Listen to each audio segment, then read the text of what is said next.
खुलुमबाय बयखौबो आङो दा बे समाव दंफैयो खुंगिरि बड' एमइ स्कुलाव कलबारियाव बयलार फार्म खालामनायनि हेंथायै दिनै बेवहाय मोनसे जथुमा बा ओनसोलनि रायजो राजाफोरखौ लानानै बड'लेण्ड जुब समाजा मन्चनि दैदेनगिरि आरो सिनियर सिटिजेनशिपनि दैदेनगिरि बिथांमोना माखासे बाथ्रा सावरायदों नोंथांमोना नायलांबाय था खालाम बन्द खालाम जोंनि हाखौ बिटिसि सरकारा रैखा खालाम मुर्गी फार्म बन्द करो आमाक न्याय दियो जोंखौ गोजोनै हां लानो हो आमाक शान्तिरे उखा लुगलै दियो जेन'खौ बिटिसि सरकारखौ खावलायो आरो बेखौ खालामाब्ला थाब खालामाब्ला आन्दलना जरदार भाबै जागोन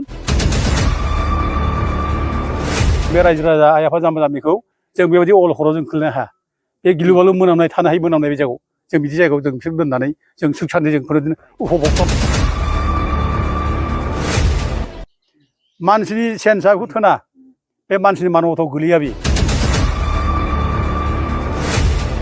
एफाराब बिफोराव खुलिनानै जों जे रंजा खुसि माने उपभग खालामगोन बे बिराद गिदिर अननाय बे माने ग्रेट इनजास्टिस बियो दा बिदि खालामनाङा जों खावलायहरो बिटिसि सरकारखौबो नोंथांमोना मोनसे जथुमा लादों मानि थाखाय मा बिखयनि दिनै जोङो बे खुंगिरि कलबारि एरियानि गासिबो रायजो राजा आरो मानगोनां गावबुराफोर आरो लोगोसे बड'लेण्ड जनजाति सुरक्षा मन्चनि मावथिफोरखौ लालायनानै ओमफ्राय नैबे खुंगिरि एमइ स्कुलनि फोरोंगिरिफोर छात्रफोर ओमफ्राय कलबारि स्कुलनि फोरोंगिरि ओमफ्राय जनता कलेजनि जेनेरेल सेक्रेटारि आरो लोगोसे बिनि मावफारिया फरायसा लोगोफोर बिसोर ज' जालायनानै जों दिनै मिटिं लिंनाय जाबाय मिटिं लिंनायनि खार'ना बेनो जे नैबे जोंनि खुंगिरि कलबारि जायगायाव जायनाखि दाउनि फार्म खुलिदों बे दाउनि फार्मा बिराद गाज्रि गन्ध जायो बिराद मोनामो बिराद पलिउसन जाबाय बियो मोनामनायजों थानो हालिया दा बे मोनामनायनि थाखायनो दिनै बे खाथि खालानि गामिनि गासै 15टा गामिया एफेक्ट जादों दा मेजरलि आरो बेल' नङा बेनि बारा जेसेबां थाङो बे मोनामनाङो दा 15 गामिया खोब माने गाज्रि एफेक्ट जाबाय बिसोरो मोजाङै उन्दुनो हालिया मोनामनायनि थाखायनो आरो बिसोरो मोजां बोथिसे माने ओंखाम मोनजालिया एखमबा ओंखाम जानाय समाव गाज्रि बार थांसै ओंखामा दोनथ'नांसै बे रोखोम अबस्था जाबाय ओमफ्राय लोगोसे आबाद मावनानै जाग्रा गोबाङानो बे जायगानि मानसिफ्रा आबाद मावनानै जानानै बाहेरायाव बिफां सायाव खोलो खोलो बार जानो फैयो खिन्थु बार जानो हाया मोनामनायनि थाखायनो बेबायदि अबस्था जाबाय ओमफ्राय बे जायगानि लामा सेरजों सेरफांब्रै थांग्रा माने हान्थामेला खालामग्रा रायजो राजाफोर दं बिसोरबो दिनै बेजों हान्थामेला खालामनो हाला थांखाला मोनामनाया ओरैबायदि उपद्रब जेबो माने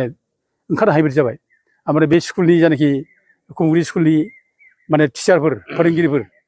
एमइ स्कुलनि फोरोंगिरिफ्रा दिनै खुगा मुथु मुथु गथ'फोरखौ लेखा फोरोंनो गोनां जाबाय आरो गथ'फ्राबो स्कुलाव मोनामनो थाखाय माने खुगा मुथु मुथु दिनै थिग खालामनो गोनां जाबाय बेसेबां अननाय आरो जनता कलेजनि जायनाखि छात्रफोर एथ' मोनामोनो बिसोरनावबो बिराद मोनामै थानो हाया आरो हस्टेलाव थानाय हस्टेलावथ' ओरैबायदि मोनामहैयो बिसोरनावबो थानो हाया बे अबस्था जाबाय बे इन्डास्ट्रिखौ सोर फसंदोंनानै दा बेखौ फसंनाया जाहैबाय बेखौ माने 2021आव बै समनि इउपिपिएल सरकार प्रमद बर'आ इन्डास्ट्रि गायसननांगौ होननानै बे हाखौ लांदों हाखौ नांगौ होननायखाय रायजो राजाफ्राथ' इन्डास्ट्रि नांगौ होननायखाय आरो सरकारानो बिबाय जेब्ला बेखौ माने होनाय जाबाय दा खिन्थु बेबायदि जे इन्डास्ट्रि जागोन रावबो बुजियाखै रावबो सानाखैमोन आरो सानदोंमोन मानसिफ्रा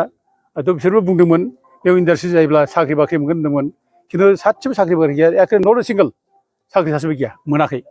दा दिनै बे जायगायाव मा मोनदों बे फार्म खुलिनानै एक मात्र दाउखि मोनामजानाय दाउ मोनामजानाय बेखौल' पलिउसनखौल' दिनै जों मोननो गोनां जाबाय दिनै बेबायदि जायोब्ला जोंनि गथ'फ्रा बेमार जागोन स्कुलनि गथ'फ्रा बेमार जागोन दिनै फरायसालिनि गथ'फ्रा बेमार जागोन मास्टाराबो बेमार जागोन बे जायगानि एरियानि बोराय बुरि देहा जायफ्रानोखि मोजां बारहावा नांगौ जायनि देहाखौ मोजां लाखिनांगौ दिनै बिसोर बेमार आजार जागोन थाम्फैया दिनै बांनो आराम्भ खालामबाय दा गथे बे ओरैबायदि गाज्रि जाबाय एखेबारे बे इन्डास्ट्रिया उथायाब्ला बे जायगायाव बिराद गिदिर गिदिर बेमार आजार जासिगोन बेखौ जों दिनै नुनो मोनबाय ओंखायनो जों मोजां सोलोंथाइ लानो हानाय नङा मोजां गथ' जानाय नङा बेखायनो जोङो बेखौ मिथिनानै दाखालि 20 थारिखखालि जोङो ज' ज' रायजो राजाखौ लानानै डिसिनोबो जों कमप्लेन होबाय डिसिनोबो कमप्लेन होनानै डिसिखौ बुंनाय जाबाय जे नोंथाङा थाबैनो पलिउसन बर्ड बेखौ माबा खालामनांगौ दायथ' नांगौ बेखौ नायनो थाखाय नायबिजिरनांगौ ओमफ्राय भेटेरिनारि डिपार्टमेन्ट बेखौ दायित्व नांगौ बेखौ जों बुंनाय जाबाय आरो लोगोसे बे हाया लिगेलि सेंसन माने माबानाय जाना जायाखै एलटमेन्ट होनाय जाना जायाखै इलिगेल नामा बेखौ नायनांगौ मानोना 6 सिडुल एरियायाव बे माने नोङो बे भिजिआर हाखौ बे जोंनि गामिनि रायजो जानायनि गेजेराव हा थानाय बेखौ नोङो अबेबा आसाम गभर्नमेन्टनि AIIDC नो नों होनो हाया आयेनाव बिदि गैया 6 सिडुलाव बिदि आयेन गैया आरो भिजिआर हाखौ खुनुदिन बाहेरानि मानसिनो हा होनो हाया बे आयेनखौ सिफायनानै मानो हा होखो दा दिनै बेखौ डिसिआ नायबिजिरनांगौ होननानै जों डिसि लिरना होदों दा डिसिआ दाबो खबर हरनाय जायाखै दा जों खबर लाबावगोन आरो बे मेम'रेन्डामखौ एखेनो आरो जों माने मोनमोन ब्रह्मनोबो जों बे जिथु इन्डास्ट्रिनि EM दा जों बेनोबो होनाय जाबाय दा बिथाङा मोनदोंना मोनाखै जों मिथिया खिन्थु बेनो जोङो वाट्सएपआवबो जों आं डाइरेक्टलि आंनो हरदों वाट्सएपआव दा बिथाङा जुदि बेखौ मोनबायबा नायबायबा बिथाङा दलरै थानो नाङा बिथाङा बुजिनांगौ बे जाम्बा जाम्बि गोरिब गुन्द्रा जे बिराद खस्थ' मोनबाय हां लानो हायि बायदि अबस्था जाबाय ओंखाम जानो हाला बेबायदि अबस्था जाबाय दा बे मेम'रेन्डामाव जों बेखौ लिरखादों बे गथ'फ्रा स्कुलाव फैब्ला खुगा मुथानो फैनांनाय फोरोंगिरिफ्रा खुगा मुथानो फोरोंनाय जों बाथ्राखौ गासैबो लिरखादों दा बेखौ मोनबायब्ला बुजिबायब्ला दिनै मोनमोन ब्रह्मआ दिनै बिथाङा सिरि थानो हाया खबर लाफैनांगौ खबर लानानै इमिडियेट मा जादों बेखौ तदन्त खालामनानै बे दाउ फार्मखौ उथायनांगौ बेजों जोंहा खुनु बेनिफिट गैया बे दाउ फार्मजों जोंहा जेबो लाब जायाखै मा लाब जादों जोंलाय लाब जादों सोरबा इन्डास्ट्रि खालामजादों लाब जादों खिन्थु दिनै जोङो माने मोनामजादों भुगिजादों ओंखायनो जों बेखौ बन्द' खालामनांगौ दाबि खालामदों नोंथांमोननि दाबिखौ सरकारा गनायाब्ला नोंथांमोना मा राहा लागोन दिनै रायज्लायनाय जाबाय मोजाङैनो जोङो थाबैनो आरोबाव डिसिनाव खबर लाबोगोन आरो मोनमोन ब्रह्म बिथांमोनहा मा खालामदों खबर लाबोगोन बिटिसिआव दा जुदि जेबो खबर लायाब्ला खिफियाव बुजाबुसि थायोब्ला जोंहा जेबो उफाय गैया आन्दलन बादै आन्दलन जागोन नङा रायजोफोर आन्दलन जागोन जों बेखौ दिनै रायज्लायनाय जाबाय ओमफ्राय दिनै रायज्लायनायाव बयबो स्कुलनि गथ'फोर ओंखारगोन ओमफ्राय जनता कलेजनि GS बेबो दिनै फैदोंमोन बिसोरबो बुंलांबाय आन्दलन जाबा जोंखौल' खबर जों गासिबो ओंखारजोबगोन जोंनि फरायसुला फरायसुलि ओंखारजोबगोन बे बाथ्राखौ बुंलांबाय गथे गोब्राब मोनसे आन्दलन जागोन जों बेखौ बुंनाय जाबाय आरो बे आन्दलन जायोबा दिनै दानि सरकार बिटि सरकारा गिदिर बदनाम जागोन ओंखायनो बे बदनामनिफ्राय बारग'नो थाखाय दिनै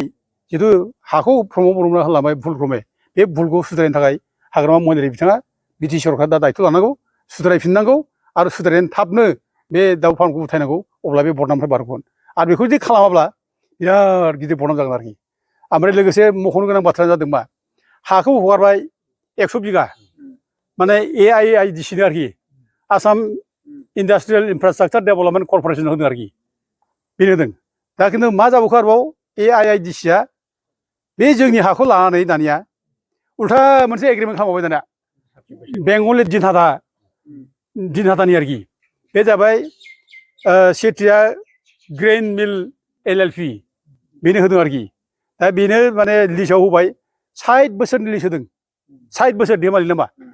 60 बोसोर लिस्ट होबाय ओमफ्राय बे लिस्टआव बे माने 4 लाख करि बोसोराव होदों आरोखि 4 लाख करि दा बे रांखौ सोर लायो बायदि दा बेखौथ' जोंथ' मोना बिटिसिआव मोना जों मोना आसाम गभर्नमेन्ट थांगोन बे मालाय बै AIIDC नाव थांगोन बिसोर डाइरेक्ट माबा मालाय हाया बेनोसो एलटमेन्ट होबायलाय जोंहा मा बेनिफिट दं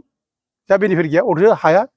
बिटिसिनि आखायावसो बिटिसिनि हा बे जोंनि हा आरो 6 सिडुल एरियायाव हानि बिगोमाया बिटिसिआसो दा बे बिटिसिनि हाखौ नोङो बेयाव माने AIIDC आ लांनानै उल्था मालायजों एग्रिमेन्ट खालामनानै नोङो बोसोराव बे जायगायाव 4 लाख करि नोङो